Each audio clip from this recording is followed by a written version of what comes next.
Hello à tous, je vous souhaite la bienvenue sur ma chaîne Melzegira. Je me réjouis de vous retrouver ici aujourd'hui pour une nouvelle vidéo.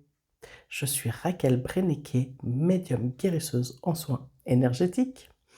À travers ma chaîne, je vous partage des thèmes spirituels explicatifs, des exercices pratiques, tels que des soins, des visualisations, des guidances, des respirations et bien plus.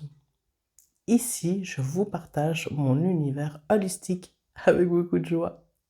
Le sujet du jour est le libre arbitre.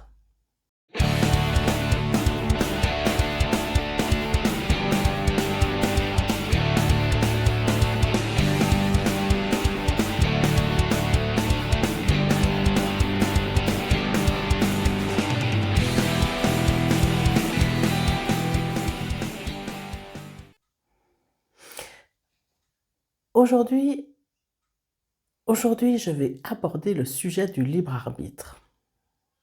Le libre arbitre qui est au final une notion de choix. On aurait la liberté de choisir entre une situation plutôt qu'une autre, entre une option plutôt qu'une autre.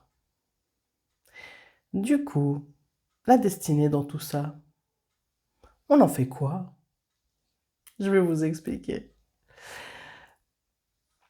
Pour certaines personnes, c'est une évidence qu'on a le choix dans notre vie. Et pour d'autres, non, on n'a pas le choix. Et c'est OK. Parce que dans cette vidéo, je vais vous expliquer mon point de vue.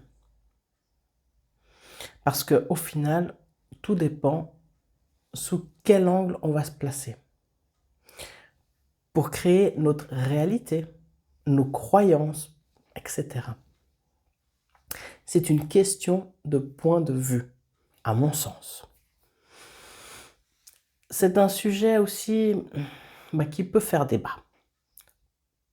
Parce qu'il touche au final à la liberté de chacun et comment chacun se ressent, s'il vit sa vie ou au contraire s'il la subit. Je vais vous donner un exemple. Alors, un thérapeute, il y a un moment, m'avait expliqué cela. Imagine, on part en croisière. Oui, avec ce gros bateau-là qui pollue. Bien, vous partez du port de Marseille, admettons.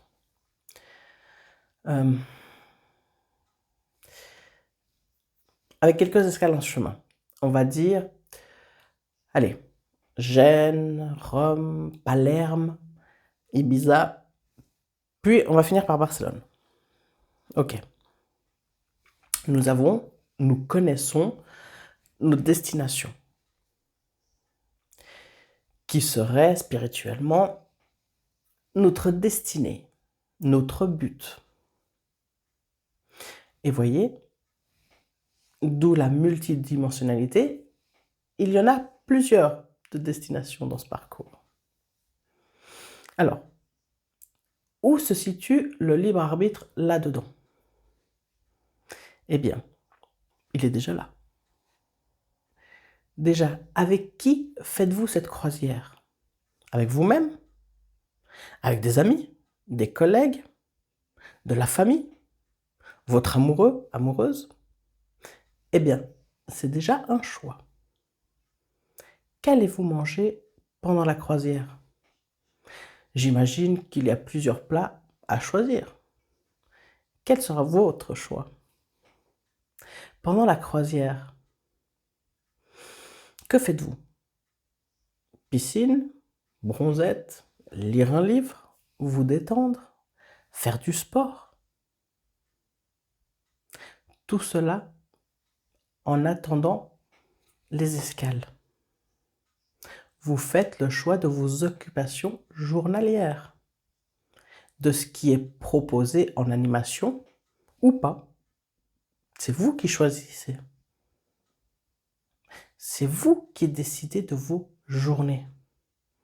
Lorsque l'escale arrive, allez-vous descendre du bateau ou y rester? Avez-vous programmé en amont l'excursion ou vous y allez en total freestyle, au risque de louper le départ du bateau? Dans ce cas-là, il y aura votre libre arbitre, mais sans doute poussé un peu par la destinée de ne pas reprendre ce bateau si vous faisiez tard. Car votre destinée aura peut-être été Ibiza, qui sait? Voilà. On pourrait encore épiloguer sur le bateau. Mais l'idée, elle est là. Entre le libre arbitre et la destinée, évidemment, c'est imagé. Ça s'applique dans la vie de tous les jours. Et cette histoire, c'est un point de vue qui m'a été partagé à un moment de ma vie et que je partage complètement, car il résonne fortement en moi. Et j'adhère assez à cette vision des choses. Alors, cet exemple est pour les situations dites heureuses. Maintenant, prenons un cas d'inconfort. Une bonne grosse dispute avec votre partenaire. Vous aurez votre libre arbitre. Est-ce que je cherche le dialogue? Est-ce que je me mets dans le silence? Est-ce que je pars? Dans les cas les plus extrêmes, est-ce que je lui colle une gifle? Vous l'aurez compris, on a le choix. Après, voyez, le libre arbitre, il est simple. Beaucoup de gens cherchent à le compliquer parce qu'ils imaginent que c'est comme le Saint Graal qui va radicalement changer leur vie en utilisant le libre arbitre. Alors qu'en fait, le libre arbitre, il est dans nos vies au quotidien, pour chaque action. Reprenons le cas de la grosse dispute. Alors, la dispute en elle-même, c'est la destinée, c'est ce qui est là, c'est ce qui est programmé. Soit par effet miroir, pour vous faire évoluer, pour changer des schémas, des comportements, pour vous éveiller, etc. Ce que vous allez faire pendant qu'elle éclate, cette dispute, ça va revenir à du libre arbitre. Qu'allez-vous faire pendant qu'elle éclate? Alors, en effet, le libre arbitre, il va changer votre monde extérieur dans un premier temps.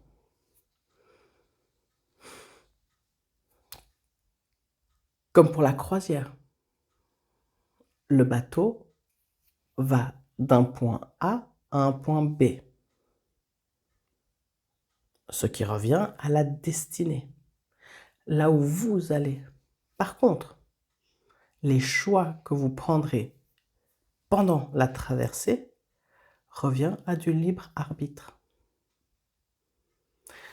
Donc voilà les amis, j'espère que cette vidéo vous aura plu. Je vous invite à échanger avec moi vos points de vue parce que ça m'intéresse et c'est super enrichissant comment chacun voit le libre arbitre, comment vous voyez les choses, si vous êtes d'accord ou pas avec moi. Moi, ça me fait plaisir d'échanger avec vous. Et je vous invite à ce qu'on passe maintenant au tirage d'oracle sans attendre. Si vous aimez ces vidéos, mettez des petits pouces. Si vous suivez assidûment Melzi Gira et que vous n'êtes toujours pas abonné, abonnez-vous. Ça permettra que ma chaîne soit plus largement émise et on pourra construire notre communauté ensemble. Je vous propose aujourd'hui Good Karma de Stéphanie Abelin. Alors, on va faire 3 groupes. Je vous invite à choisir soit la carte numéro 1, la 2 ou la 3. Et c'est parti. Allez, on mélange.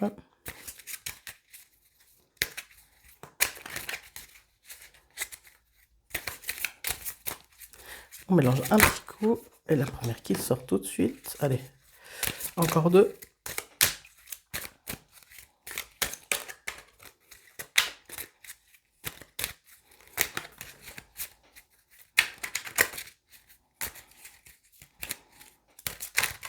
Et la deuxième.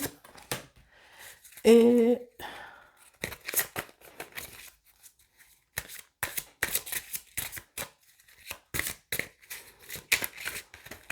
hop là, troisième. Alors, nous avons donc nos 3 cartes. Et je vais vous lire pour le groupe numéro 1. Pour ceux qui veulent la première. Si vous pensez avoir fait de votre mieux, alors n'ayez aucun regret sur la finalité des événements. Personne ne peut aller au-delà de ses propres limites. Vous pouvez en revanche utiliser les erreurs d'aujourd'hui pour réaliser les exploits de demain. Soyez patient. Celui qui réussit est celui qui n'abandonne jamais. Très beau message. Et oui, hein, faites le premier pas, lancez-vous. C'est déjà super, c'est déjà énorme, j'ai envie de dire. Il n'y a que ceux qui font rien qui ne font pas d'erreur. Allez, on va voir pour le groupe numéro 2. Notre deuxième carte nous dit: alors, lorsque l'on se défait de nos attentes, nous autorisons la vie à nous donner ce qui est bon pour nous. Car ce que nous voulons n'est pas toujours ce qui nous rendrait le plus heureux. Voilà, groupe numéro 2. Ouais. Souvent, la vie, elle nous amène ce qu'on a besoin et pas ce qu'on veut. Et quoi de mieux que le lâcher prise, les amis? Je vous invite à regarder ma précédente vidéo sur le lâcher prise qui nous ouvre les portes à nos besoins. Et on va aller voir maintenant le groupe numéro 3. Alors, qu'est-ce que ça nous dit? Lorsque l'on vous a fait du mal, ne cherchez pas la vengeance. La roue du karma tourne et s'arrête au bon moment sur celui qui a fauté. Gardez votre énergie pour la mise en place de vos projets. C'est ce qui vous fera grandir et évoluer. Voilà, groupe numéro 3. Remettez-vous à plus haut que vous, à plus grand. Hein? Le divin se charge de remettre le plan divin en place et à faire justice divine. Voilà les amis, j'espère que cette vidéo vous aura plu. Je vous invite à commenter, à partager vos ressentis sur ce sujet. Et je vous souhaite une belle semaine et je vous dis à très vite. Bye bye à tous.